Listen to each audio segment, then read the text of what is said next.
Hey kids, it's Old Man shouting at clouds, and now with others too. Chatting about the CFL is what they're going to do. Some have no contacts and others have no clues.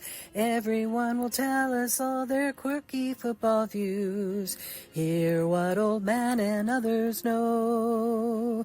It's the CFL Outsiders show. Hey, GT. What are we going to do this week? Same thing we do every week, old man. Take over the CFL. Hey, kids. Welcome back to another episode of the CFL Outsiders. I remain, as always, your 100% unbiased, completely impartial, and, as predicted, rather despondent co-host, Old Man Shouting at Clouds.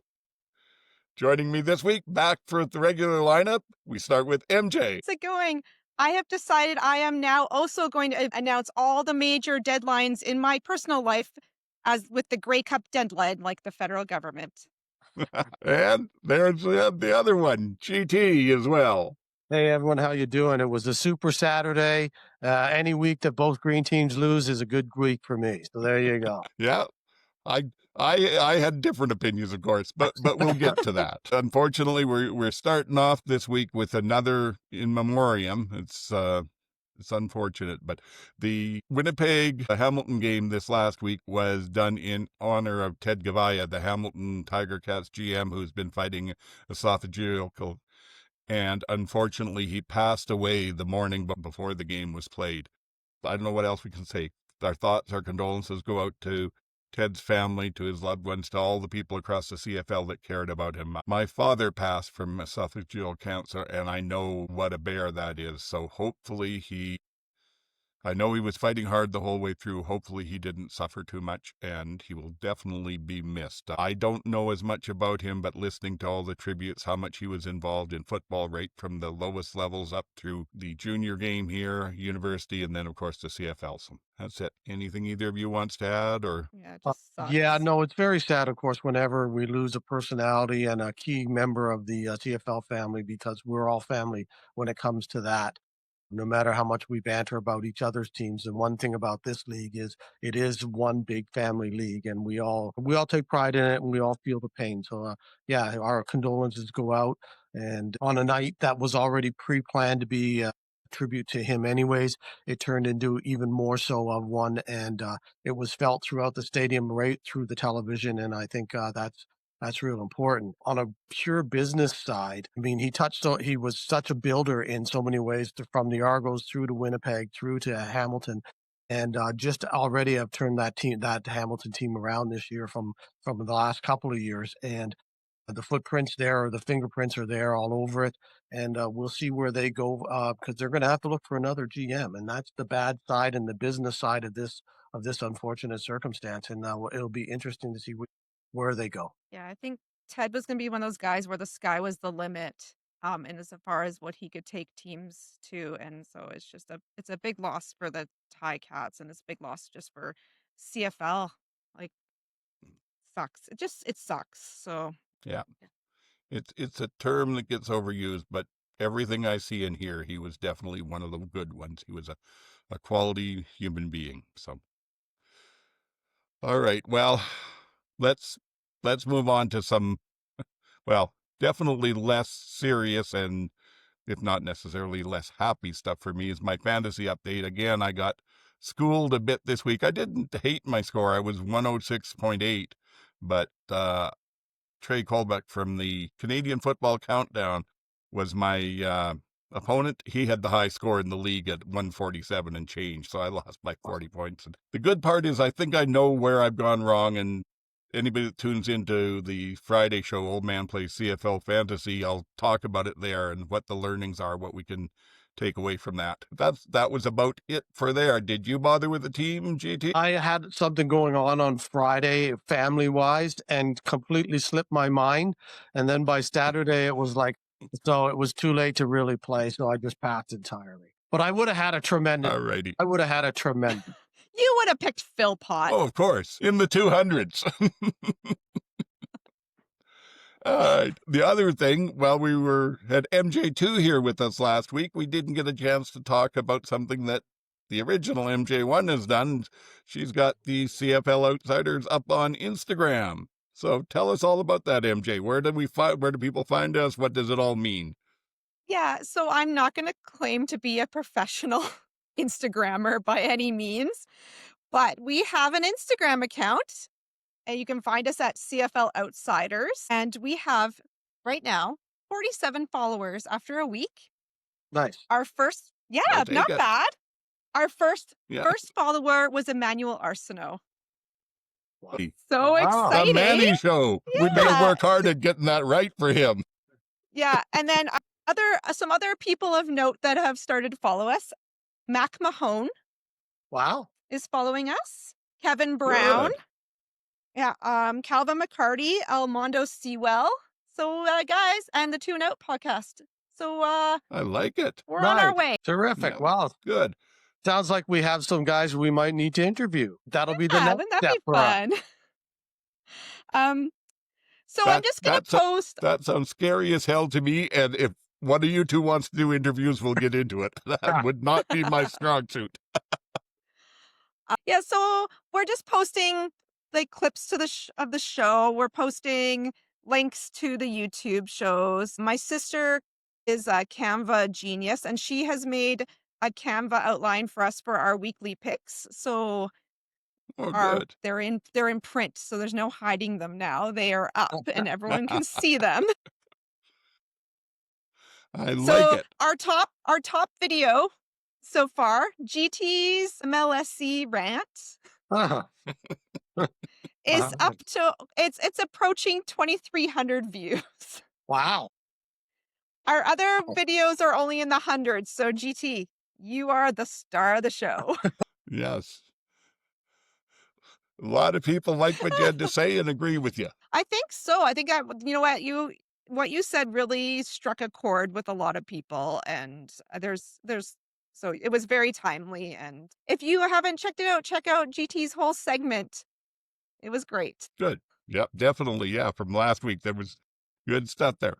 Okay, and if you don't have a chance to catch us right off the bat when we drop here on the Wednesdays, the clips will be up on Instagram. You'll be able to take a short preview there and then join us when you have more time. So good stuff. Thank you, MJ. That is great. Excellent. And Oh. just that the link to the show is in our bio on Instagram, so it's right to the YouTube channel. So it's easy to find us. All right. Well, I tried to set up an Instagram account because, like you, old man, I'm a neophyte there, and it just kept saying I needed to sign up all these people before I could even get an account, and I was like, I don't know any of these people. I'm not doing that, so I've not gone further yet. So I will figure it out, but I have not yet figured it out. Moving along with a little bit, just again, CFL news, real quick stuff. The Tyler Sneed's getting love in Montreal. They've re-signed him apparently for another 2 years. So not surprising the way he's playing. He'll be there.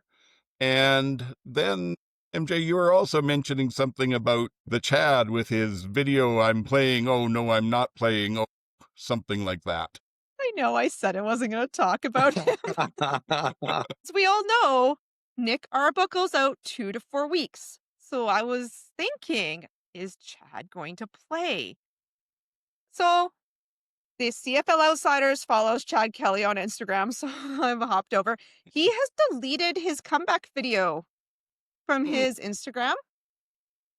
and he has made it. Issued an apology, I understand. Did he issue an apology? I understand he issued an apology saying that he jumped the gun and that he's fully supportive of the staff and not quite ready yet. Yeah, he said that he posted that kind of update saying that he was only 90% and he wants to make sure he's 100%. And on that post, he turned off his comments. But don't you worry, GT, because he announced in that post that he is making a YouTube series called The Comeback about his rehab journey. But I checked YouTube and it's not up there yet, so stay tuned. I could speculate about how the YouTube series was made with Chad and his phone and late at night and possibly alcohol involved, but I don't want to get into any libel things. I was going to say, well, we'll wait and see what kind of a puff piece it is, or whether it's an actual hard-hitting documentary, or whether, as you said, it's him and his phone ranting away. It will be very interesting to see how it is and who's produced it and so on. Because the first one, apparently, I didn't really watch the comeback, but MJ, I think you reported that it was pretty fancy looking. So maybe this does have a bit of production value behind it. And he does drive a lot of views, so it's not necessarily a bad thing for the league or the Argos in general. Heck, it's no worse than having a Buffalo Bills connection, is it? Yeah, that is true. And I'm thinking part of it is that with Jared Dagey in there, he's not feeling pressure about losing his job now, so it's probably okay. Because I did see today that it was a source, it wasn't the Argos, but an article saying that Dagey's getting the start this weekend, or projected to. Well, Ryan was interviewed to say, Ryan was interviewed today, and he said at the practice, and he said that Chad might not be back at all this season, which a lot of us have been saying for a while now. So that makes sense to me. Yeah. The other update is I saw something, just a post, not anything official, but somebody saying that Zach was back at practice in Winnipeg, but he was listed as limited on the injury report. So I don't know what that means. Yeah, the story I read was that he was at, and I saw it from several different people, that he was at practice, but he actually, and in full uniform, but didn't actually take part in practice. So they're still not sure what the update's going to be for this week. I'm really beginning to question Winnipeg, and maybe I shouldn't, because they've been a good team and they've had a real good focus on what matters, on the football, but also the family aspect of it, how they all work together and everything. And this year they seem like they're in desperation mode. The questionable call about bringing Memoriam Houston back, and then this bit about Zach with all of his injuries and hard to guess what's there. And then this week I heard a report that Dalton Schoen in that Banjo Bowl where he tore his ACL, that he had actually torn it a couple of weeks before, and they hadn't got the imaging back and let him go out and play anyway. That does not seem like a team that seems like a team that's desperate rather than one that's focusing on what really matters, my opinion. Can't really say that you're worried about the players as people when you are just rushing people back and making them play. I don't know. I don't like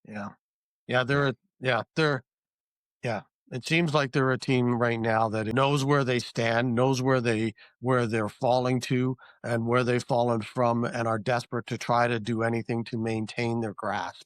But it's slipping away from them, and sooner or later they're going to have to recognize that. Yeah, been there, in 2018, 2019 for the Stampeders. Understand how frustrating that is when you see it going away, but you either make some moves early or you put up with 4 to 5 years before you finally come around again. So that's what's going to happen. Oh, yeah. Well, speaking of Ted, I mean, how big of a loss was he for the Bombers? And maybe that's a big piece of why they cannot figure this out.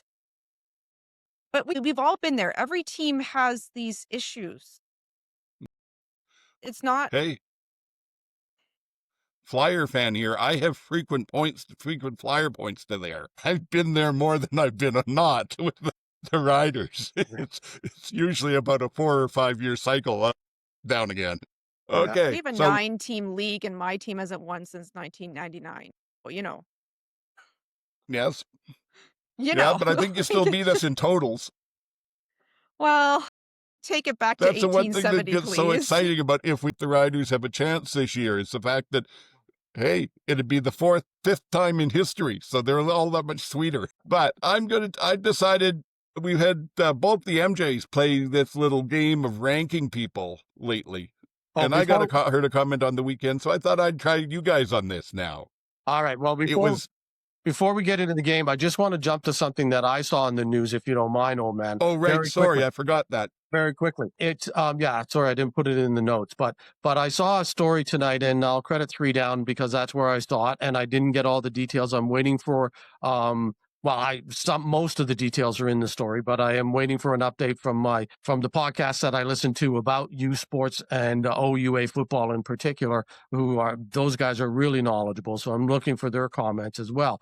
But the story is that next year U Sports is changing their transfer rules for first and second year players, so that after your first year, right now, you're not allowed to transfer in most of the sports in U Sports. You're not allowed to transfer schools and remain eligible for the following year. You have to take an entire year off, and you're not allowed to be eligible until your third year of school. So as of next year, you're now going to be able to transfer after your first year and be able to play immediately in all sports across U Sports. So for football, that's really important. And it's going to be interesting because in Canada, we certainly don't see those kind of transfers that you see all the time now that they have the portal in America and have made it so easy that guys are just all over the place. Every year they're changing schools, following coaches, following so on, following whatever reason that they do decide to play or go somewhere else. I don't think it'll come to that here, but I do think it opens up opportunities for players that are sitting behind other players on depth charts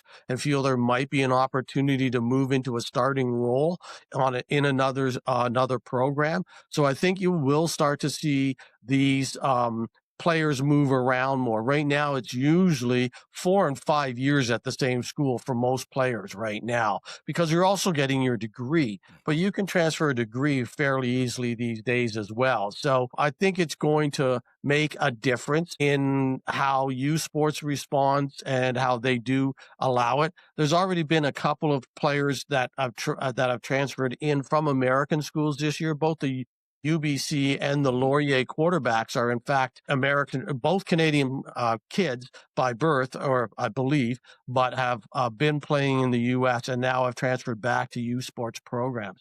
So I think it's just something that you're going to see more of, and I think that's a pretty good deal and a pretty big thing that are going to help some of these other players get some exposure and some better coaching in their positions as they move into starting positions, and that might help us see them sooner and earlier in their career get CFL chances.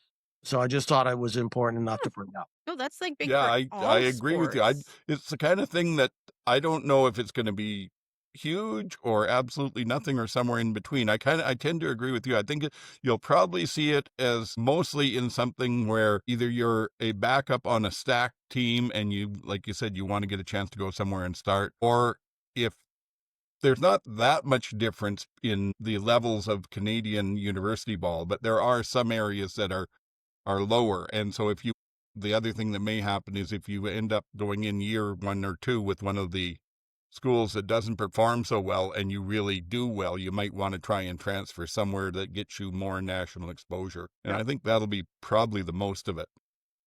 Yeah, if you're at a place like York or U of T, and all of a sudden you can transfer over to Western or Queens, yeah, you're going to take that opportunity. Or if you're the third or fourth running back at Western that they always have, and all of a sudden a program like York or even Carleton or something like that, another program loses their number one running back and doesn't have somebody to step in, you could transfer over there and all of a sudden be the number one running back. So, guys, I think that's where it's going to impact. Yeah, you may see some more transferring in and out of the Atlantic because it's generally agreed they're sort of the lower of the 4. But any thoughts on it, MJ? Or well, yeah. What if you could only get accepted to, say, like Mount Allison or U of A or something, and then you have a chance to transfer to Western or, great. But I mean, that applies for any sport. What if you're a swimmer and a coach shows up at U of T who you really want to work with and they want you and you're able to now transfer instead of being stuck? Yeah. And or you need to transfer to a program that's closer to home. Or, there's lots of scenarios where I can switch schools whenever I want. But if you're stuck in a scholarship program, so this way, it's just a little more wiggle room for people. Yeah, and they actually mentioned swimming as well. I think one of the ones that currently is eligible for transfers. So you hit one right on. So there are several sports that you can transfer now, but going forward, it's going to be all sports. So it's going to definitely, affect the football guys. Positive change, and I applaud U Sports. Absolutely. Yeah. Anything that lets the players develop more and get their full talents on display. All right. So, and thank you for saving my bacon there, GT. I didn't have that on the rundown and I forgot. I told you where we were going to put it in and then I blew right past it like I was out in my little sports car. This week we're doing the game, and it got triggered by, they said at one point on the game that Justin Rankin was averaging 12.7 yards a carry. Now, I don't know if that's on the season or for a game or what it is, but they said, but that's only that's only the 5th highest in the CFL history. And I thought, wow, that's got to be something else. So I went looking to see who the highest yards per carry players were, and I had real trouble. I had to use AI on it, so some of this I think I've verified, but I'm not 100% sure. So we're talking running backs here, and we're talking the highest average. Which amongst these 5 ranked 1 to 5, number 1 being the highest average for the season, 5 being the lowest, and this is yards per carry over a season. Make sense? Okay. 1 is the best, 5 is the least. So we'll start it out with a classic name. George Reed. 4. Yeah, 4. Okay, here's one. I had to look this up. I didn't actually recognize it, but it's not that long ago. Daniel Porter. Do you need a hint of who Daniel Porter was? Yes. He played 2010 and 2012 with the Edmonton football team and 2011 with Hamilton. And it was in 2010 with Edmonton that this was his best year. I'm going to put him at 3. 5. Okay. Andrew Harris. 2. 2. Did you say 2, MJ? Yeah, 2. Okay. Oh, so sorry, we'll I missed that. I was still waiting Oh, on sorry. you. Fortunately, Yeah, I 2. edit the pauses out, so it'll be okay. All right, so that was Harris that we had there. Okay. John Cornish. 1. 1. Okay. And Mike Pringle. Jeez, well, that's wrong. Mike Pringle's the all-time rushing leader in the CFL. Right. Yeah. But it's yards per carry, not total. Yes, that's the whole thing. That's Well, why I have to put him at. I have only 5 left, and I know that's wrong, but nonetheless, I got him at 5. Okay. So let's run through these and see. I'm trying to remember who you took, but I didn't really mark it down. So it's a bit of honesty on your part. Number 1, I Okay. think you both took John Cornish, right?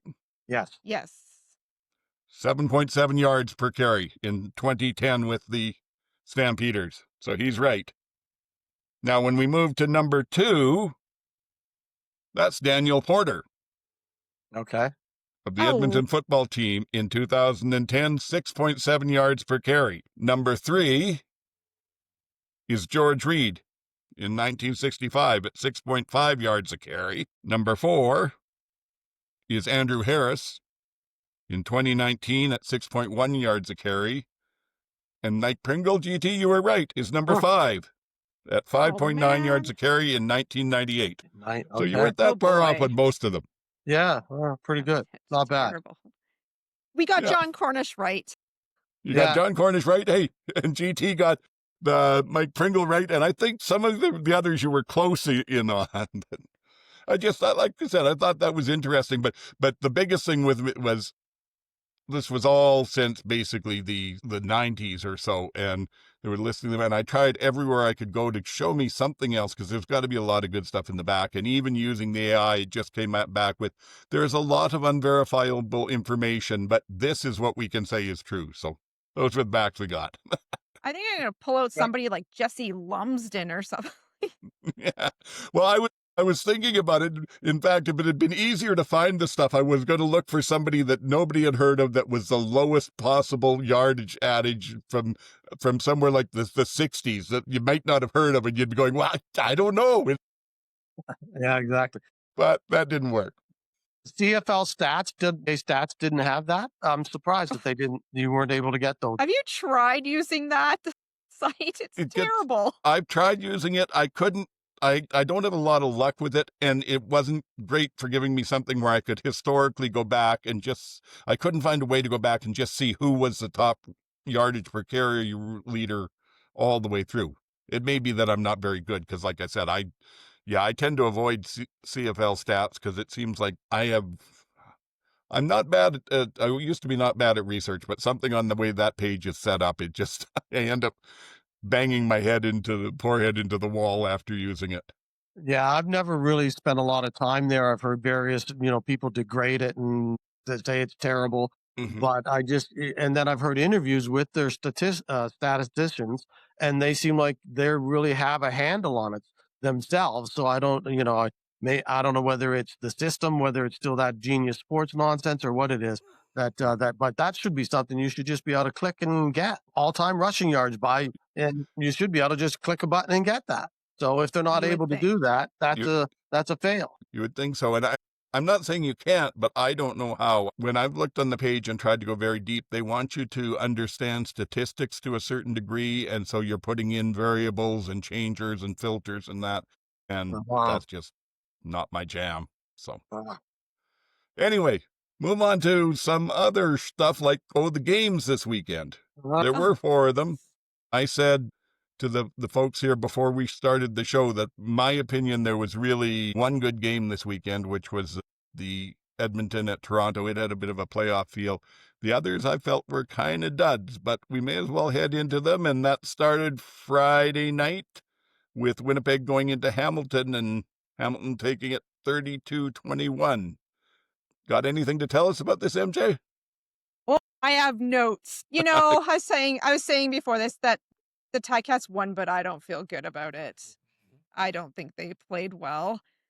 Yeah, let's get into it. Rod and Dwayne were wearing their Team Ted shirts in the booth, and that was really nice to see. And the Ticats did a really good job, and the Bombers as well. With Ted's basically memorial, they had a fighter jet, and so it was just really nice to see. And then you just gotta kind of put that aside and go play football, right? But Ted would have wanted them to. Yeah. So and in Jamal Peters intercepted him on that first drive, and there it went, right? Though the Ticats, third play of the game, wasn't it? Yeah, third play. I don't say this, but because they got caught napping on that third down gamble. They didn't even have the right personnel on. They had an offside penalty. They had a too many men penalty. And then Strebler, they just threw it out to, I think it was Wheatfall, and he was just nobody around him. Yep. Just out there on the side on his own, just chilling. Easy peasy. Could have flashed his Tyrell peace sign into the end zone. It was so wide open. Yeah. That was the one was it not, where they were going for it on 3rd and 1 and all lined up for it, and Hamilton was trying to rush in the heavy bodies and left a receiver just unaccounted for. Yeah, easiest touchdown you'll ever get. Yeah, it almost looked like he did the old lay down on the sidelines and then jump up because there was nobody around him. Nobody picked him up. That was super embarrassing. I don't know what was going on with the turf that night, but Brady was slipping it. There were players slipping all over the place.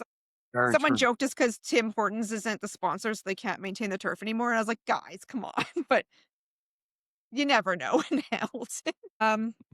And then the Ticats had that terrible that 30-yard punt. I was like, you might as well get Bo out there punting. But then it was intercepted. And the Ticats got it back. So it was all for nothing. So it was fine. I will say this, the Ticats, this is all game long. They were so lucky they were playing the Bombers because they had major issues driving the ball on their own down the field. And they relied on the Bombers turning it over in the red zone. And then they would just do an easy punch in. But when it actually came to them trying to drive the ball themselves, it didn't look great. Then Verisuk got injured, and that was a pretty scary situation. But he posted a video from the golf course saying he was fine. So I didn't see the picture, but I heard that, and that is good news. Yeah. That's good news, yeah. Because there have been some scary ones this year. Why are people kicking field goals under the 15-yard line? Driving me insane. It's driving me insane. Stop. Just stop doing it. Nothing's more rage-inducing than an 11 or 13-yard field goal. And both teams did it. They both did it. Let's see. For Winnipeg, Brady, he had 15 carries for 116 yards, and he had 35 yards receiving. And he basically, this is my baseball reference. Brady right now is to the Bombers as Mike Trout is to the Angels. Mike Trout will do some ridiculous thing, and then the Angels still lose. And this is kind of what Brady looks like in the barn. He just looks mad on the sidelines. Not even mad. He just looks sad on the sidelines. And I wonder, we were having a conversation in my house about where he might sign next year because his contract's up. And he's not looking happy in Winnipeg. So we'll see. It'll be interesting because they don't really have someone to replace him the way they had him reading in the lines when Harris went along. Yeah, and I have to agree with you. There was one point, I think about late in the first quarter, that he managed to rip off like an 8 or 9 yard run. And he got up and, it's the whole Brady head slap thing. I got up and he did that. But even that looked half-hearted to me. It looked like, Yeah, like I've got to last year pump the team up. I better do this. last year they had a little chicken box dance Yeah. in the end zone, and they just he was having fun, and he does not look like he's having any fun. Well, winning is more Then, fun. yeah, well, I mean, but there's games where he's basically been their entire offense. Like he's rushing for 200 Yeah. yards, and Yeah, it is true. like he's. But I mean, that was something I used to tell the teams as when I was coaching. Then this is junior, or not even junior. This is like minor ball, and I said, so we're here to learn football, learn the basics of it, and to have fun doing it. And every coach will say that. I do believe it. But I'll also tell you, you'll have a lot more fun if we win games. That always proves true. but I don't know, like your attitude when you're losing. I just. And then the best part of this game was the onside kick that took almost 3 attempts, 2.5 attempts. Yeah. Use up your whole arsenal of ways you're going to try an onside. Yeah. And then they almost got the third one, and Scott's like, I want to decline an offside. No, like, let me please decline this penalty. I was like, oh, Scott, you ruined the fun. It was going to be fun. But and then, I mean, I'll just trot out my rant that I say every week about why you're down 19 in 2 minutes left. Why is Strevler still out there? Because they have no one Why else. is Who else are you going to put out? What's Wilson doing? What's Wilson doing? That at this point they have absolutely no confidence in him, or else he would have been starting the game rather than Strevler. So it's not you're down 19. They're not gonna. They don't. It's just not something that I don't think any team does. Is throw in the guy at that point. They just don't. Okay, if your backup never plays, how are they ever going to get live game experience? So when something does happen to your starter, they're not like, you've never taken a single rep in 3 years you've been on our team. You're not allowed to play. Why are we doing this? Why are teams doing this? It is maddening. Yeah, maddening. I don't disagree with you, but I just, again, it's almost like, as you said, it's just the way the game's played for no apparent reason other than it's the way the game's played. So yeah, like you almost have to either be so far ahead that you feel like, okay, we're safe, which is very difficult, or you have to be so far behind that you literally say, we don't care anymore. We're giving the guy the third string or the second string guy the rep. And I don't think any coach wants to admit that. I don't think there's a single coach that wants to admit that, yeah, we're giving up, because that's what you're doing. There used to be a time, though, when at halftime there'd always be a big discussion like, so-and-so's not playing very well. Is he going to start the second half? And a lot of times, no, he would not. They'd bring out the backup and he would start the second half. You're like, you're playing like garbage. I think, again, you can do that if you have a second string guy that you have confidence in. But if you have no confidence in your second or third string guy, then you're not going to, and you're right. I remember those days too. I think Saskatchewan could do that. If Trevor was having an off day, they've got Jake Mayer there. And I think they could make that kind of decision. I think, as Edmonton did, eventually, they could have done that at some point where they went to Cody when Trey was struggling. Even in Montreal, they were set up for that kind of a situation. But when you've got a guy that you like Wilson that you have zero confidence in so far, and you've shown none of that confidence at all, then I think that's where you're not going to see that. Oh, well, they used to do that with AC too. I remember one time his ankle was hurt and he was like hobbling in the pocket and they didn't pull him. Yeah. Exactly. Well, we'll be talking about a game later with that and see. But I agree with both of you. Like you said, GT. Yeah, there's only been twice that I remember this season quarterbacks have been pulled, and when it's the teams were down already and weren't going to come back. So that made sense. But I haven't, despite some very big leads, I haven't seen anybody sending the backup in on a victory yet. Remind me next time we get to a slow week with not a lot of news or only 3 games or something, and I'll do a little bit on an idea I have for a rule change that would help with that, and then it'll drive everybody crazy. So we'll make them wait for that. Anything else on this game? Well, there's a couple Uh, things that I wanted to just mention. I thought it was a running back game because I did see Brady slapping his helmet 6 minutes into the game, and he had ripped off one, as you put it, and he ended up with 150 yards offense. Greg Bell had a tremendous game as well Yeah. for the Ticats, and I think it really was a game dominated more by the running backs, the 2 running backs for both teams, than the 2 quarterbacks passing, because even Bo only had just over 200 yards. It was what you would call an efficient game for him, but it wasn't, an outstanding down the field, even though Lawler made a couple of nice catches. So that was interesting. It was left that. And then, there was the, Tim White drop right on cue when you needed him to make a catch. He dropped it. Mm-hmm. And then he redeemed himself a couple of plays later. So that's okay. But it wasn't, it was started the weekend off with a game that just wasn't that great. And I think they kind of all followed suit for the rest of the weekend. Yeah, I felt like Hamilton kind of did the classic thing of playing down to their opposition and played just well enough to win the game, but not sparkling football. And again, I mean, it's neither here nor there, and I guess it makes no difference, but I was surprised that even, there's under a minute to go, they're up by 11 on, I think, the Winnipeg 30 or something, and instead of kicking the field goal and taking 3 more points, they just ran it once more and turned it over on downs, which, like I said, I guess it makes no difference. You're up 2 scores anyway, but it just, to me, that felt like, you don't want to be playing anymore. Yeah. The only other thing I'll mention before we move on from the game was, considering it had been set up as a tribute to Ted already and everything else that was going on, and then the circumstances of the morning, I'm not sure if it was just television, but that stadium looked empty. I was really surprised. And they're all down in the concourse or area drinking and stuff going there. It looked like it was beyond that. I was just like, wow, it did not look like a good crowd at all in Hamilton.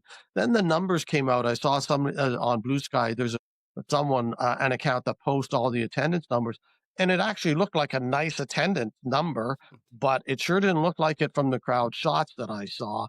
A beautiful night, Friday night, they're winning, so on and so forth. I just was surprised. It didn't look like a very big crowd. And it didn't seem to have the energy you usually get at a Hamilton game. So whether that was because of what happened with Ted, I'm not sure. It could be. But anyway, I'll take us on to the next one, and hopefully you guys can jump in a lot. I'll get us started on this since nobody's teams were in it, but I don't have a whole lot to talk about with it. Ottawa 27 at BC 38. I was saying I couldn't tell if the week before if it was the wind bothering Nathan or the Ottawa defense. Apparently it was the wind, because the Ottawa defense could not do much to stop him at all. Crum was the starter for Ottawa. Give him full credit. He kept them in there, kept trying. He certainly got a lot of heart. I said we got to get a name for us fans of him. Crumblers doesn't quite sound right, but something like that. But, it was sort of like that. And it wasn't a great game. It felt like one that BC was going to win. And that's kind of how it played out. Ottawa kept struggling to get back into it, but something would happen. Either BC would just score at will again, or at one point, there was a strip sack on him that got returned for a touchdown, and their O-line was not good at all. I thought that Boyd at left tackle was basically a turnstile in that game. Matthew Betts had 4 sacks by himself. He doubled his total for the year over doubled his total, one game. Yeah. Wild. Yeah. I basically wrote down like 4 things. Nathan's hot, is not, but pretty good. Defense, Ottawa's defense, again, cannot stop BC. The BC defense is getting to Crum with the number of sacks. And then it was a high-scoring game. Looking at the score, you think that's got to be an exciting game. But it wasn't exciting. It just didn't have any jump to it. And that's how I felt all the games were. They didn't have any jump to them. at all. So yeah, there was just a weird weekend where there was a lot of scoring going on, but somehow not a lot of excitement. It was so weird. Like, Yeah. Crum was the Red Blacks' top rusher. He had 58 yards rushing. Yeah. And then Lewis didn't get a pass thrown to him till the third. He had one target that whole game. Pimpleton, one target the whole game. And Lewis's catch, it was for 2 yards. What's going on there? That was ridiculous. And then Lewis and Peters were fighting that whole game. Guys, the ball's not even coming to you. Just like cool your jets. You're just like so bored over there. You're so bored. You're just going to start fighting with each other. And it's just, like, shit. But Addison had a good game. Yes, The he Lions did. had no answer to Addison. Like, he played well. And then I have my couple fun points. This was the theme night for the Lions. It was campus night, and I had to look up what a frat wedding was. Like, BC. Thanks a lot. I didn't want to know anything about that, but there was a frat wedding, which is just like a little joke. Haha. And then there was a Pamela Anderson lookalike contest. So that was kind of fun. And then my TSN shady moment at the end, near the end of the game, TSN panned in tight on Rick Campbell. And in the background, you could see Bob. But they were tight on Rick with Bob just in the background. Yeah. Asking a question without asking a question. Yep. Yeah, they were just like, just gonna, just framing a shot for you. But I don't know. I was watching this game because of the podcast, and my husband's a Lions fan. And this game, you're right, it was high scoring, but I was just like, could this game please be over? How is this game not over? I am so bored, and I just want to go to bed. It's on so late, and yeah. Hey, but history was made on that game Friday night. First time I have seen yet that Dustin Crum slid after a run. There was one occasion where he didn't just run over everybody in his way. He did what a quarterback is supposed to do. It shocked the hell out of me. I was worried he was going to get hurt this game. Yeah, he was. I was like, no, slide. There's no one. Well, they have Schiltz, so I don't know. Yeah. Yeah, and then Tyree Adams around there somewhere and stuff. But I did hear an interview with him, not after this game, but the one the week before, and I think it was in the TSN at the end of the game, and they were asking him about the sliding, and I thought it was pretty smart on his part. He said, if I was here as starter for 18 games, I'd have to be doing that, because you can't play the way that I'm doing for 18 games and then make it through a season. But right now, I'm the backup just in here trying to win whatever I can, and that's what I'm doing. Controversially, should he have won that starting job at a training camp? No, absolutely not. No? No, absolutely not. He's not a starting quarterback. He's Chris Strevler from last year or the year before with that can throw the ball better, as he's learned, as we've seen on the other night, because he threw for over 300 yards. So he's actually a better than Chris Strevler. But he's not a starting quarterback, as proven by the record since he's been playing. He's not a starting quarterback. He's a 4-game guy and hope you win 2 of the 4. And in more than 4, you're in trouble because he can't win on a consistent basis. He just can't. And he's not helped by his defense by any means, but no quarterback in Ottawa is helped by their defense, which their back end has been horrible for years. So, and when you're paying, a guy like Drew Brown the money, especially coming out of training camp, there's no way he should have been. That's not a controversy at all in my mind. Now, Drew Brown being injured, maybe going forward, you have to think about, is Drew Brown your guy? But I don't think that elevates Dustin Crum to being your guy. Because if it's not Drew Brown, you have to look elsewhere. I am pretty worried about Drew and these injuries and wondering if that's going to turn into a pattern. Yeah. I don't disagree too with bad. He showed us full in practice. Yes. He showed us full in practice today, but what that means, I don't know. And with Crum, like I said, I absolutely love his heart and the fact that he'll do anything that he possibly needs to or can do to win the game. I also love the fact that he does look like he's and I've said it before, no disrespect to him, but he strikes me as looking more like a lost goof out there, stumbling around, but somehow makes plays. And I would agree with you, GT, he's not a starter right now, but He's been in this league 3 years. If he improves his passing over the next year or two as much as he's done from when he first started, he could be a competent starter in the league. I don't think he's ever going to be someone who's going to be a 5,000 yard passer, but he could be a competent game manager with a team that had a good defense. Not right now, but if he keeps improving the rate he has been. Yeah, I still think, and I've said from the get-go when we first started, even in the first year when we saw those crazy crumbacks as they're called, like his decision making just isn't there, and I don't think it's there now. And I'm worried that his decision making. I do believe he is a better passer, and he's getting to be better, but I still don't see the decisions even 3 years in, and even with the amount of starts he's had over the last 2 years, when Drew Brown's been injured. Well, he certainly didn't have any time to make decisions on Friday.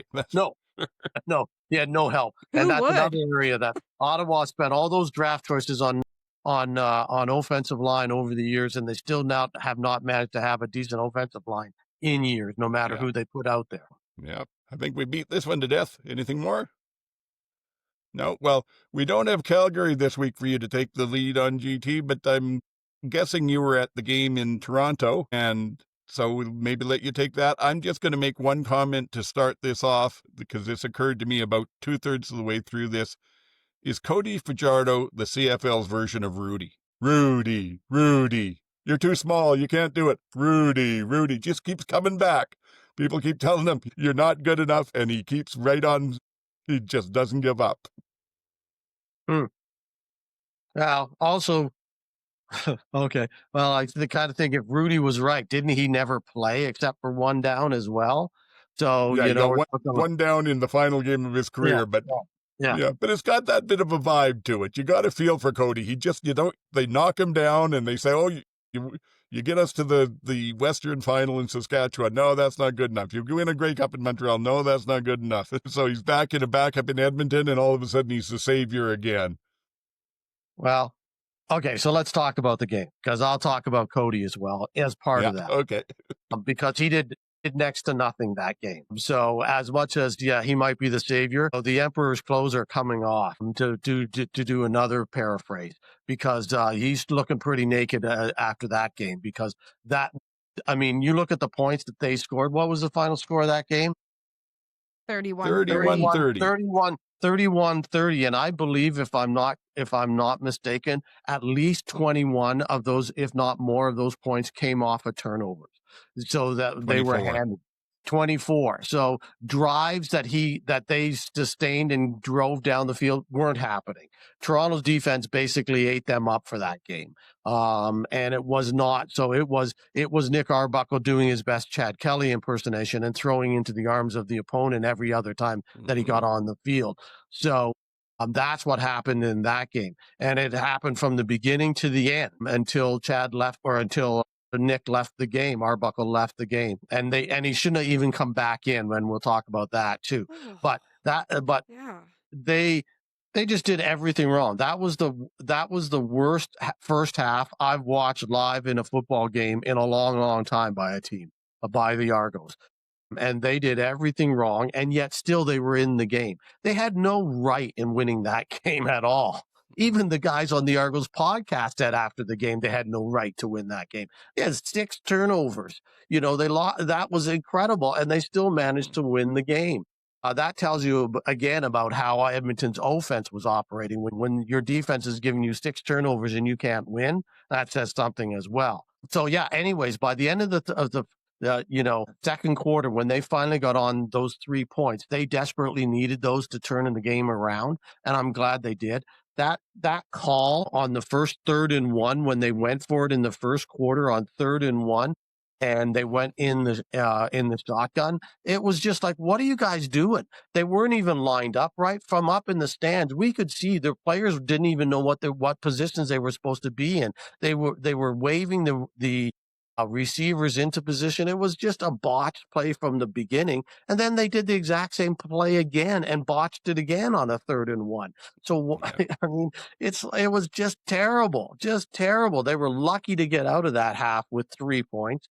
And Edmonton was should have had way more points, but they couldn't generate anything because Toronto was getting to Cody on a regular basis. Yeah, if I can jump in, JT, I do agree with you there. And I think that 3 points was gifted to them because that was a rookie coaching mistake. The Elk could easily have walked out of that, run out the clock and walked out of that with a shutout in the first half. But they decide to play silly buggers and end up giving them the ball back with time for a field goal, which was the margin of victory in the end. And they took a time count violation before that, so they ended up having to punt from their end zone instead of from the 10-yard line. So, I mean, that was, again, ridiculous on behalf of Edmonton. Jordan Williams, ex-Toronto Argonaut defensive lineman that signed with Edmonton, I just think last week, he 2 or 3 plays and was all over the Argos bench. He was just everywhere, and it was emphatic the amount of noise he was making towards the Argos bench. So it was kind of interesting to watch. He was the pretender in the building? He was definitely the pretender in the building. And then they came out in the second half, and again, they made some adjustments, or Dinwiddie yelled at them or whatever, but they came out and had a nice 81-yard drive to get back close. And then after that, it just kind of settled down, and it was like, yeah, again, not much going on, back and forth, close but not close, close but not close. And then that scoop and score changed everything, and the place went wild. The energy in the building when that happened was over the top. It was only, I will give Toronto fans credit, because when there are 15,000 people in that building, it's so loud you can't hear yourself. And if you've never been to a game at BMO, it's an experience. It really is. Their in-stadium announcements are way too loud. It's annoying and it's irritating, but the crowd itself is just terrific. Really is terrific. And they really made it difficult for Edmonton late in the game, and they really brought their defense up, and I think they did a great job. And then once they were up by that point, you couldn't hear yourself for the rest of the game. And right after that was when Arbuckle went into the tent, and we were watching it, and I said, oh, the tent's up. Who's in the tent? So myself and my brother-in-law, who I go with, we were scanning and we're looking along the bench, and we're like, oh, we don't see Arbuckle. I bet you that's him in the tent. Then they brought him out of the tent, and he could barely walk. He could barely walk. So then they put him back in the game, and he immediately threw an interception because he couldn't stand and he couldn't plant. So that ball was a duck going up, and they shouldn't have put it in, shouldn't have put him back in. That did him no disservice at all. And then finally, when Deggy went in there, he threw 2 beauties. Those were perfect passes. So talk about quarterbacks going in at the last minute without a lot of prep. He went in and he did his job and got them down there, and then they kicked that field goal to win it.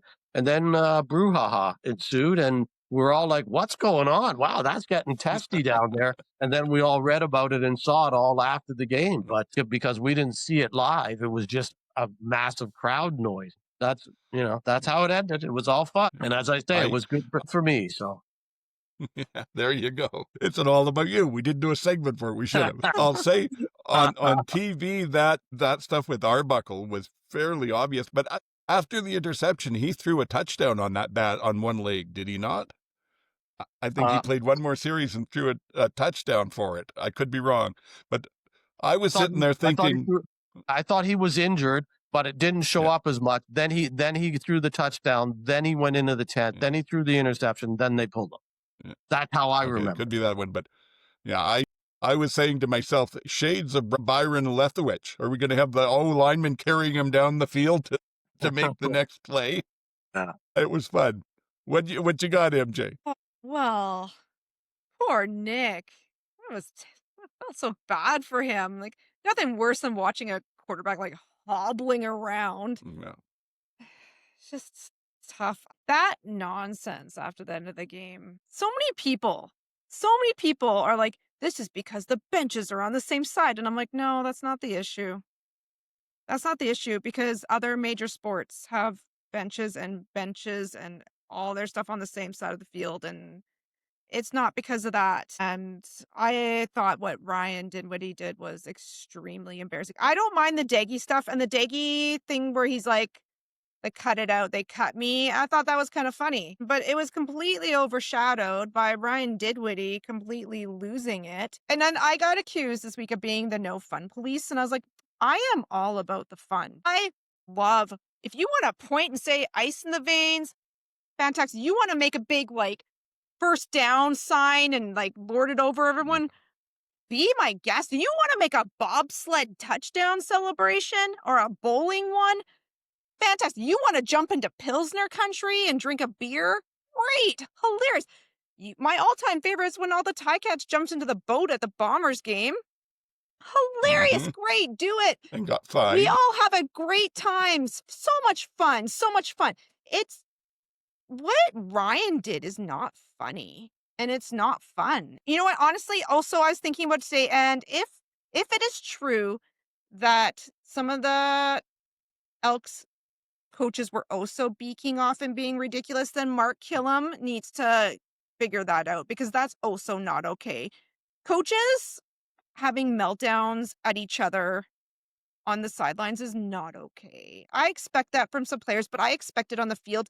And if, Dave Alexander chirping to Lawler a bit hilarious. Like, we all have a little bit of fun and it's whatever, but that there's a line to be crossed. And again, Ryan and co have crossed the line again. So clean it up, boys. I hope they all get fined.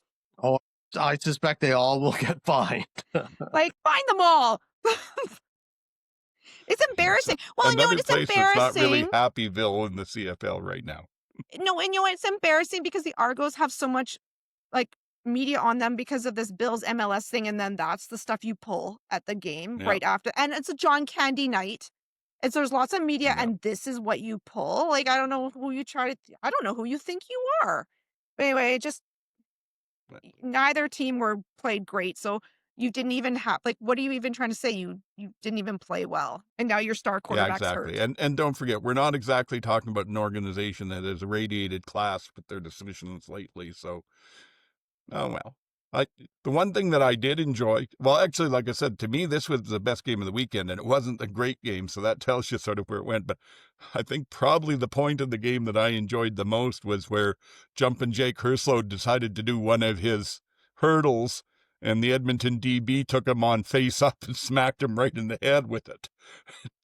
Took a penalty for it, which is unfortunate, but I think it'll slow down the hurdling from here on, because that was Do you think that was a hell of a hit. Do you think they have, like, a group chat and they're like, this guy's going down? Like, we've all had enough. It could be. I don't know. But yeah, those are the thing about the hurdles. If it looks, when you do it right, it can look great, but when it doesn't work, it can be painful. Yeah, that was an immediate penalty, and it should have been, because it was helmet to helmet, and it was crown to crown as well. So I don't know why why the DB was so upset afterwards about getting a penalty for it. Sometimes that's what I just go, guys, shake your head. You got to know that you hit him with your helmet. Come on, that's a penalty. There was so much though. I mean, the Dinwiddie stuff at the end was over the top, and I think it was uncalled for, but there was a lot going on in that game between, as I say, by players, and if the coaches, as you said, MJ, from what we heard as well, there was Edmonton coaches chirping as well. Then that should have been stopped at some point. Killam should have got all of those guys together and said, okay, enough. Because that can come back to hurt you. You can't put it all on Dinwiddie, but Dinwiddie certainly exasperated the situation. So, yeah, you spend so much time chirping, and you should have been like strategizing. You could have won a game, but you were too busy beaking off. Like, exhausting. Well, I think that couple of things happened in this game, that it was the coaching that lost it for the Elk, including that, what I talked about earlier, that end of the half play where they gave up the field goal. But just, it did not seem like it was a coherent, well-coached game on their part. And another walk-off field goal to win it for Hiralahu. So, I think that's the second of his this season for him. I notice even just like the games this weekend, we're kind of low energy. I think when you start talking about some of these things, it's hard to keep up with it. But anything else there, or do we go on to the? Well, I guess that was the last game of the weekend, wasn't it? So we can move on to the. No, it was the last real game of the weekend. Montreal 48 at Saskatchewan 31, and I got to say the TSN used to do the TSN turning point of the game, and if they still did it, the turning point of the game in this one was the pregame when they announced that both their safeties, who were game time decisions, the decision was bad. They weren't in. So they were playing back there. Saskatchewan had basically the scout team. In fact, I said afterwards, it's really kind of insulting to Montreal to suggest they could lose this one because they were basically playing the scout secondary. 2 first-time starters at corner. They've both been in, well, one's been in the league longer, but strictly as XMA as special teams and that. So him starting first time, and the same thing over on the other side. You've already got your third-string safety in there. And then partway through the game, you lose your Sam linebacker, which is really the 6th part of the secondaries. I was told early in my coaching career, there's some games that no matter what you do, you're going to win them. And there's some games, probably, there's one or two games a year, no matter what you do, you're going to win them. 1 or 2 games a year, no matter what you do, you're going to lose them. This was the one for the Riders. The football gods turned on them. And it was sloppy. It had the Owls had every right to the points they got because they were taking full advantage of the inexperienced players in there. But the Riders should not have had the Riders played not bad offensively, but they shouldn't have had the points they had. Once Montreal got the lead, they didn't go into a full prevent, but they backed off quite a bit and gave up probably at least the last touchdown Harris threw. Sure. And then when they pulled Harris with about 3 minutes left and put Mayer in, he got a touchdown. And neither one of those would have been touchdowns if Montreal was playing any sort of an aggressive defense. To me, the only other credit was at the end of the game, whether it was the backups that were in there or the ones they put in that, they were still playing hard right till the last whistle. So I take something from that. But otherwise, not a lot. I would think not a lot of you could expect different. And I don't know how much there is to talk about. There were some very good individual plays in the game, but that's sort of my take on it. How do you guys think of what did you see in here?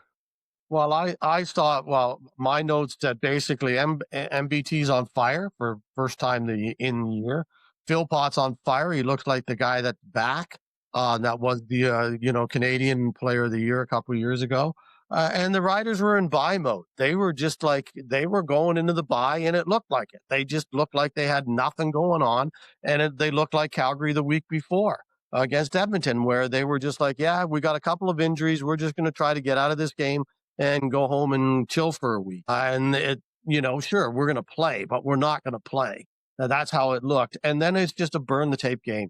And, what did I say last week? The Riders were primed to lose the game that they lose once every year at home against a quarterback that they don't deserve to lose to. And that's what they did. So I think I went for jinxed them. Yeah, no, I went 4-0 if I remember correctly because of that. And the only other note is Montreal may have found a running back in Stevie Scott. I mean, he looked tremendous. But again, was that they don't have any tape on him, so they don't know how he moves and where he moves and what he likes to do, or whether is that a one game thing or not. But yeah, Montreal looked real good again. And if they get decent quarterbacking and and Mustafa Johnson had a great game on the defensive line, and he's a big piece that they just got back. So Montreal may be rounding back into form, and they may yet make us all right when we pick them to win the East. They may yet win the East. Yeah. Yeah, that's it. That is entirely possible with it. I mean, frankly, it was, again, I thought it was very easy for MBT to look good because the pre-read was I'm throwing it over to the right, but full credit to them for that. And frankly, even if the Riders had their full defense in there and whatnot, they made 2 or 3 mistakes early in the game, interceptions, fumbles, stuff like that. So there is something to what you said there too, GT, that their heads just didn't seem to be in it. And I thought that they should have been capable of much better than that. Well, no, maybe that's not even true because Montreal has a very good defense. In fact, I thought that was kind of the irony of this game is that you've got the 2 of the 3 better defenses in the league there, and you put up 81 points.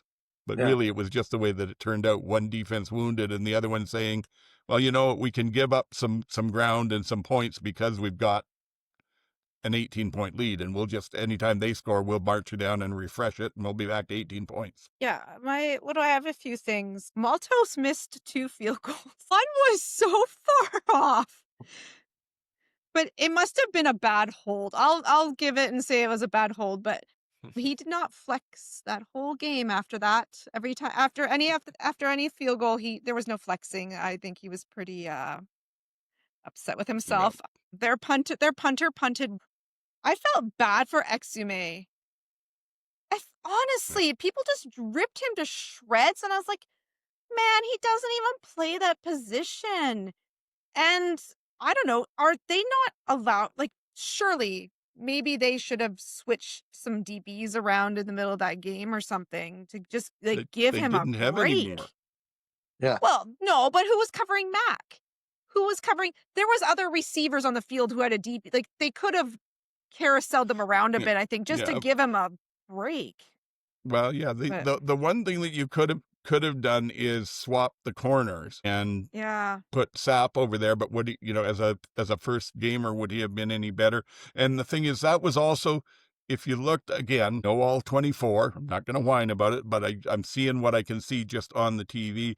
But that was part of what where Scott took off with his running yards too, because they'd gone into defensive concepts that were trying to do everything they could to help the people on the back end. They were running basically 6 men in the box for a large part of that game. And that's going to get you run on. But they were saying at least, okay, if he runs for 8-10 yards at a time, we're not giving up a 45-yarder down the sideline again with it. So the passing game did impact the running game on there. Also, I think they said Scott himself on the sidelines at one point when somebody was congratulating him, just said, hey, fresh legs. And there's something to that. When everybody else has played 15 games and you're on your first one, it's you got a little more bounce in your step. Unlike TSN, who every time Scott had a big run, panned in tight on Thies in his street clothes. Yeah. Yeah. Shady. I loved it. They did that I was to like, Sean Thomas poor Irvington guy. the week before, too. So Yeah. And then the other thing is, like, MBT, for as good as the game he had, he cannot help himself. He was calling out receivers on the field over a missed pass, and I was like, oh, there's MBT. Just cannot keep it. He's got a temper. He cannot keep it under control. And then, speaking of temper, there was 2 horse collar tackles, and this is where that rule change this year. There was 2 horse collar tackles, 15 yards. Each of them put the other team on the 1-yard line for a touchdown. And then there was a big man tutty. I love a big man. That was so happy for him. Yeah. And on the horse collars, especially the one from Montreal, I did not understand that one at all, because he horse collared him as the rider player was running out of bounds. He grabbed him and basically yanked him back onto the field with the horse collar. So I don't know what, obviously a mental error on the defense there, but yeah. No, but yeah, it was a kind of a silly game. They made Montreal look good. My kid was extremely thrilled. We'll see how they do next week. Yeah, exactly. Like I say, no taking away from Montreal, full credit. They had to go out and play what they did there with it. And it is a injured rider team. And then another thing which seems to be becoming a trend this season, and I haven't seen it before this bad, is the number of teams that are going into bye weeks and are just basically almost not showing up the last week before the bye. It's a weird year for that. Well, I think it didn't help that they were also coming off of 2 big Bomber victories, where they come off of both the Banjo Bowl and Labor Day, and those were their 2 games. So this was almost, and then they had this one. This was the classic trap game. Even though Montreal, you don't consider them an opponent for a trap game. I think this really was going with that bye coming up. It became a trap game for Saskatchewan. So I really do think, as you said, their heads just weren't in it, and it looked like it from the get-go. And then they were just, they just checked out. And they played, but they, as I say, I don't think they played with the mindset that they need to win a game. That would have been important. If it had been a very important game, if they weren't up, if they weren't already 10-2, if they weren't up by two games on the Stampeders, if they weren't, if they weren't going into a bye, so on and so forth. If they needed to make a statement, they would have probably approached it differently, and I think you would have seen a different game. So yeah, it's not like I'm worried about I don't think anybody should be, jumping off of bridges if there are any in Regina, because of that game by any means. Yeah, well, All this did was put some wind we in had the a couple of Alouettes' bridges in sails. Regina, but it's about a 3-foot drop to the water, so you're not gonna. Yeah, I'm just Sorry, worried MJ, I because this missed you were saying game. something. No, this game worries me because it put a little wind in the Alouettes' sails. This is a Oh, good yeah. confidence boost for them. Absolutely. Absolutely. And it makes the race in the West more interesting again. Yes, it does. Yeah, Tightens it up. true. This week will be. Yep. This week will be. Yeah, it's going to be very interesting to see who gets first place and who gets third place, because they're both those things are possibly up for grabs there for stuff. I mean, Edmonton, they on TV they didn't look as bad as what you said it made it sound live. It kind of felt like a playoff game to me, and I thought it looked like they were doing better than obviously they were there. But they're what 4 out of their I guess 4 out of their last 6 now. They are coming along, and BC, I'm sorry, as good as Nathan can be at times, I just cannot see BC winning a whole bunch of games unless something changes on that defense. So to me, it could be any one of the Edmonton, BC, or Winnipeg taking third by the time the season's over. Yeah, I don't know what their schedules are like. I know Edmonton. I'm not sure how that's going to be interesting. I'd have to look at their schedules to see where they stack up against each other, particularly at this time of year. So yeah, I'm not sold on that. I'm still not sold on Edmonton. So Ryan told us that the Elks are just going to enjoy the off season. So Yeah. I mean, Yeah, what else is there to say? Yeah, that could be. No, yeah, I don't know that I would pick them as my first choice to get into third, but I wouldn't put it outside of them because so much will depend on what's happening as well with Winnipeg and their quarterback situation. Oh, I've written Winnipeg off. They're refusing to rule Zach out for the game this week. They're saying he may play. I do not like this. It's such a. They should listen to Milt a little bit more, maybe. Oh, well. We're losing. I feel like we're all losing energy. We're getting towards the end of this here. We'll be under an hour and a half, maybe, depending how quickly we make our picks. That'd be weird. So let's just jump into it for next week. And I think I've even got the right teams up here. It could be some interesting ones. Game 1 Friday, the early game on Friday, Montreal at Toronto. Oh, at Montreal. This point, we're hearing Jared Dagey, and I'm thinking MBT probably. Yeah. Montreal. Yeah, I think I got to go with you too there. Yeah, coming off of that win, coming off of their MBT, you got to think he's going to have a better performance than Jared Dagey. So I got to go Montreal. Yeah. So I think we're all going Montreal. Did I hear you the same, MJ? Yeah, well, and no, as much as Daggy would like us to believe that his 6 passes, is a whole game, it's not. And I think that the Montreal defense is going to give the Argos all they can handle. Yep. So Montreal. Dinwiddie does some amazing things with quarterbacks. I'll say that. And the only thing we really got to see on Dagey was what he played in Edmonton, which was not good. He didn't even have preseason training camp with them. He's had no practice reps, they said. So, no, given all that, I think if Arbuckle was in, I'd be going Toronto. But since he's not, no, I'll go with you on Montreal. Yeah. Okay. Yeah. BC at Calgary. I'll go first on this one and say I think that it's going to be probably about 32-21, and it'll be Calgary winning it. Go ahead, MJ.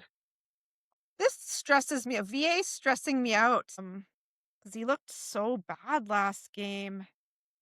But maybe that's just our little go into the bye curse. I think he's had some time to stew about it. So I'm going to say Calgary. All right. Well, do I even have to ask you, GT? Oh yeah, the first interview I saw with VA, he looked uncomfortable. The first interview I saw this week after yesterday's practice, he didn't look comfortable in the interview. He kept saying, "I have to win this game. I have to be better. It comes down to me." And I'm like, you know what? That sounds like a guy who's taken a lot of pressure on himself. And when when he takes pressure on himself, he tends to not have great games. So I'm still not convinced he's out of the funk. I know they're getting a bunch of guys back this week, which is good news. I looked at their injury report today, and I thought, oh, there's a bunch of good news there. But I'm still not convinced that they have. I'm going to pick BC in the upset. I'm picking BC Okay. in the upset. That's fair. The reason that I'm figuring BC doesn't have a chance is that Calgary defense is just as good as it is. And I don't think that I think Nathan will look more like 2 weeks ago Nathan than this weekend, where he had the trouble with the wind and that. But anyway, so hey, at least there's a chance here now. Unfortunately, you gained a game on me last week, so I'm falling further behind. So we'll see how what this one does. Yeah. Then we go to the Saturday, the afternoon game, Winnipeg at Ottawa. At this point, Drew Brown was showing full in practice, but no word on who's starting. And Zach was practicing but limited. And the last that I heard, the Bombers were still saying they hope to get him in and play the weekend. Yeah, can I defer? You can go last, but you can't defer. Because there's just not enough information to pick this game at this point. But if it's Drew Brown versus Chris Streveler, I'll take Drew Brown. So I'm gonna go Ottawa. Yeah, I have a about note you, saying MJ? like, what is there like the Crumb Drew versus Strevler Zach? Question mark? Who's starting? Who's dressed but not playing? Who's dressed but starting listed as third? Oh, both these teams played so bad. You know what? Maybe Bob Dice's dog will be on the field again before the game because they're playing in Ottawa. So I'll take the dog on the field vibes and pick Ottawa. Okay, well, surprisingly enough, it appears like we're going to be all simpatico on this one too, because frankly, at this point, with what I've seen from them, I don't care which quarterback is in for either team. I'm taking Ottawa. I think if it's Crum, he beats Streveler and he beats Zach, I believe. Because Zach has not looked. Zach's had a couple of games that he looked okay, but he's not looked great. So that's that one. Okay. And then the Edmonton and Hamilton to end up the week. Very important. Castantonis is injured. Yes, saw that. Oh, is he? Yeah. Is his ankle.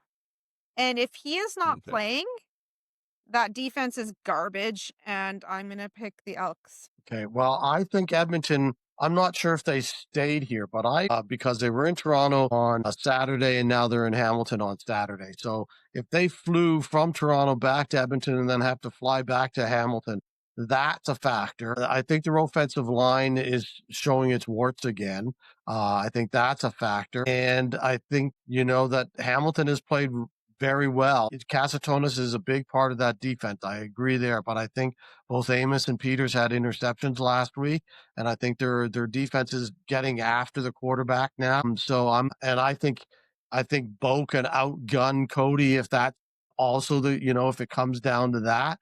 So I'm going Hamilton. And myself, I tend to believe what you were saying, GT, that I could be wrong. I don't think the Edmonton defense has progressed enough to take out what Hamilton can do. I mean, frankly, if they get a lead, they've showed now that they can run with Bell and hold on to the lead. And if they get pushed, injured. If Edmonton does push them, they have the ability to win a shootout. So, yeah, and Nick Anderson's injured again for Edmonton as well. That hurts them in their linebacking core a lot. So again, I'd be surprised. I've been surprised, but yeah, I'm fairly confident in my Hamilton. I don't know. That defense, if Castantonis doesn't play, they just cannot. I don't know what is going on. Yeah. Well, he is definitely the glue that holds it together back there. And you know what? They play down. They play down to teams. I don't know. And then the other thing is, like you said, we heard that Verisek is back in or was maybe not back in, but wasn't hurt bad. Was saying that there was not a whole lot to the injury that happened with him, but he was taken off on a stretcher. So will he be ready to go this week, or will he be out too? Because that could be another big hole in that defense. Yeah, I can't remember when I looked at the report what he was listed as today. I think he practiced. I don't think he's on. Like the quad was injured, came back, and he looked like garbage for a few games, and then finally Yeah. this last game he started looking like he used to look. My Verisak isn't even on the injured list. No, Yeah. he's fine. So either it was absolutely nothing. Yeah. So it sounds like like that's not a big issue, and yeah. So I think they'll be. Yeah. I'm just quickly pulling up the 6-game injured list just to make sure that he doesn't show up on here somewhere. Oh no, I'm thinking like Okay, so they showed him like Yeah, no, we would have heard if he was added to the 6th game. Somewhere yeah, that would have been. yeah, I would think so too. No, so yeah, so he must be okay. yeah, he was golfing. He's fine. Yeah, exactly. Yeah. Yeah. Of course he is. Slightly less contact in golfing, but he'll be good. Okay, anyway, that's enough of that. You've obviously never seen me golf. It's a full contact sport. Could be. Usually with my Yes. palm and my forehead. Again. Yes. I don't know about the two of you. I'm struggling here, so I think it's time to wrap it up. Closing thoughts. Where can people find you? Those sorts of stuff. Well, apparently I'm on Instagram, so you can find me there. I guess. And you're looking for followers who you know. And other than that, you can find me on Bluesky at GT Barnum. Sounds good. MJ? I'm running the Instagram account poorly, but it's happening, and I'm also on Bluesky at Sports and Plants. Good stuff. And I'm, as always, Oldman-SAC at Bluesky, or at Oldman, whatever. We are at the CFL Outsiders on Bluesky and on X. You can get me on CFL subreddit r/CFL as u/Oldman. Shouting Cloud. We now, as MJ said, have the Instagram. Look at us. We are taking over the CFL. So hopefully you're enjoying this. Hopefully it's we've given you some this week. It's like I said, might be a little bit lower energy, but it just feels like we're in that lull, and that tells me that this week is going to be fantastic. Can't wait to see the games. And other than that, please drop a like, whether you're on podcast or YouTube. Hit the like button for us. That certainly helps. Of course, we want you to subscribe, both places if you can. Comments, all that stuff to help us. We're enjoying this, but we're finding as well that people are coming along and going, hey, this is great. How come I didn't know about it? So help us let more people know about it. See if they can, how much we can't grow this thing this year yet. Thank you for everything. Wishing you a great weekend of football. For GT and MJ, this is Old Man saying until next week, get the hell off my lawn.